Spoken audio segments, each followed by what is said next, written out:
व्यवसाय करने वालों को इस समय मौखिक बातों से ज्यादा लिखित चीजों पर लेन देन करना चाहिए।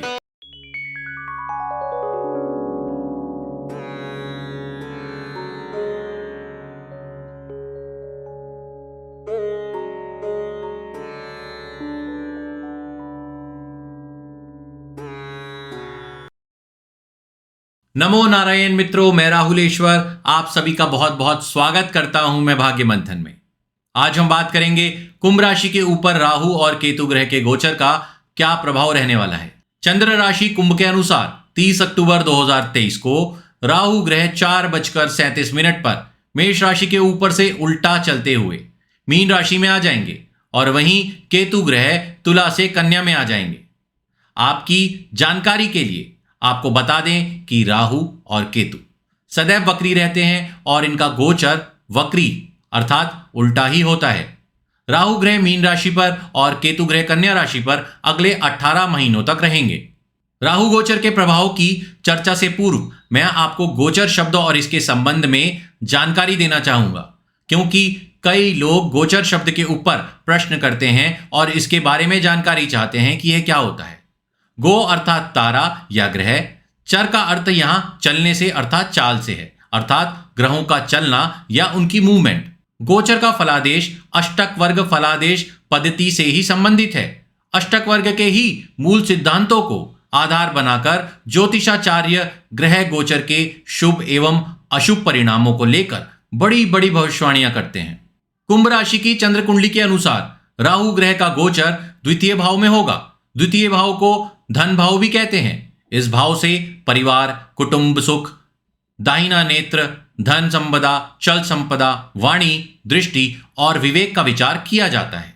राहु ग्रह जब कुंभ राशि की चंद्र कुंडली के द्वितीय अर्थात दूसरे भाव से गोचर करेंगे तब कुंभ राशि वालों का आर्थिक क्षेत्र अचानक से प्रभावित होगा। आर्थिक क्षेत्र प्रभावित होने से वाणी का संतुलन बिगड़ता है और इसकी वजह से मित्रों, स्वजनों और भाइयों के साथ विवाद की स्थितियां भी बनती हैं। इस गोचर से नेत्र प्रभावित होते हैं। संचित धन और स्वर्ण की हानि एवं चोरी के भी योग बनते हैं, इसलिए इस समय थोड़ा सावधान रहना चाहिए।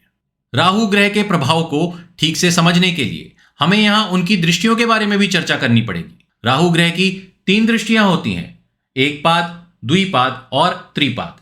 कुंभ राशि की चंद्र कुंडली के अनुसार राहु ग्रह एकपाद दृष्टि से दशम भाव को देखेंगे। दशम भाव को कर्म भाव भी कहा जाता है। इस भाव पर दृष्टि पड़ने से आपके कार्यस्थल पर समस्याएं बनने लगती हैं। उच्चाधिकारियों का रवैया भी इस समय रहस्यमयी बना रहता है। व्यवसाय करने वालों को इस समय मौखिक बातों से ज्यादा लिखित चीजों पर लेन देन करना चाहिए, इसलिए आप ध्यान रखें।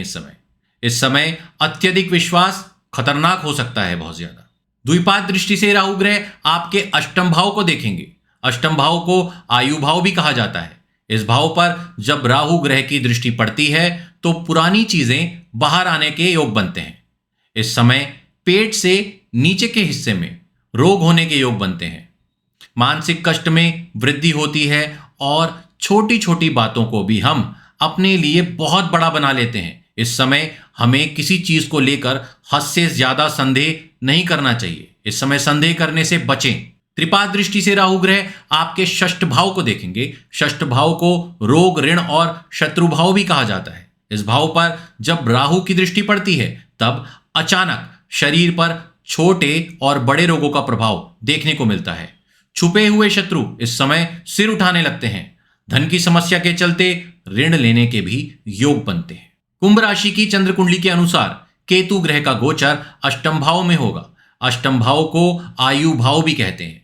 यह भाव अंधकार युक्त है। इस भाव के अंदर आपके गुप्त मनोभाव, गुप्त पाप कर्म, गुप्त चिंताएं और असाध्य रोग वास करते हैं। इस गोचर के प्रभाव से पुरानी समस्याएं एवं परेशानी दोबारा सामने आने के योग बनते हैं। इस समय कई नकारात्मक प्रभाव बनते हैं, एक साथ बनते हैं, जिसके कारण मानसिक कष्ट बनने के योग बनते हैं। जन्म कुंडली में यदि केतु की स्थिति ज्यादा खराब हो तो प्रभाव अत्यधिक परेशान करने वाले होते हैं। केतु ग्रह के प्रभाव को ठीक से समझने के लिए हमें यहां उनकी दृष्टियों के बारे में भी चर्चा करनी पड़ेगी। केतु ग्रह की भी राहु की तरह 3 दृष्टियां होती हैं। एकपाद, द्विपाद और त्रिपाद। एकपाद दृष्टि से केतु ग्रह चतुर्थ भाव को देखेंगे। चतुर्थ भाव को सुख भाव भी कहते हैं। इस भाव पर दृष्टि पड़ने से हमारे सभी सुख प्रभावित होते हैं। भवन भूमि से संबंधित कोई परेशानी भी बनी रहती है।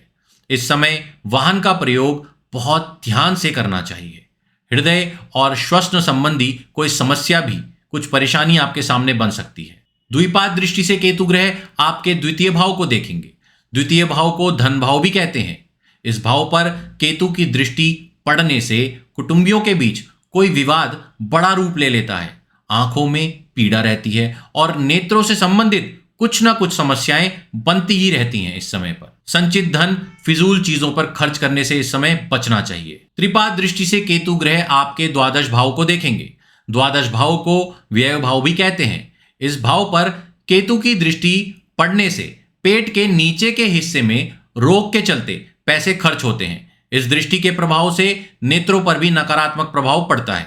इस समय आपको बहुत अधिक शांत रहना चाहिए और किसी से भी अकारण ही नहीं लड़ना भिड़ना चाहिए। 1 मई 2024 को बृहस्पति गोचर के पश्चात आपकी समस्याओं में विराम लगा देंगे। 18 मई 2025 को शाम 7:35 पर राहु मीन राशि पर उल्टा चलते हुए कुंभ राशि में आ जाएंगे और केतु ग्रह सिंह राशि में आ जाएंगे, जिसके बाद हमारे द्वारा बताए गए सभी प्रभावों में आपको परिवर्तन देखने को मिलेगा। राहु और केतु का गोचर आपके लिए कैसा रहेगा यह हमने आपको बता दिया है, लेकिन क्या उपाय करें जिससे राहु और केतु का नकारात्मक प्रभाव आपको ना मिल पाए, आप उससे अपना बचाव कर पाए।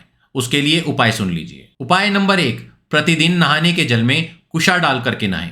उपाय नंबर 2, 1 लोटा जल में कुशा, दुर्वा और काले तिल डालकर प्रत्येक शनिवार को सुबह के समय पीपल की जड़ में इसको चढ़ा दें। उपाय नंबर 3, माँ दुर्गा को प्रत्येक शुक्रवार के दिन लाल कपड़े में अनार अर्पण करें। उपाय नंबर 4, गरीब कन्याओं के विवाह में यथाशक्ति सहायता करें। इसी के साथ हम आप सभी से आज्ञा चाहते हैं। आपका जीवन बहुत शुभ व मंगलमय हो। नमो नारायण।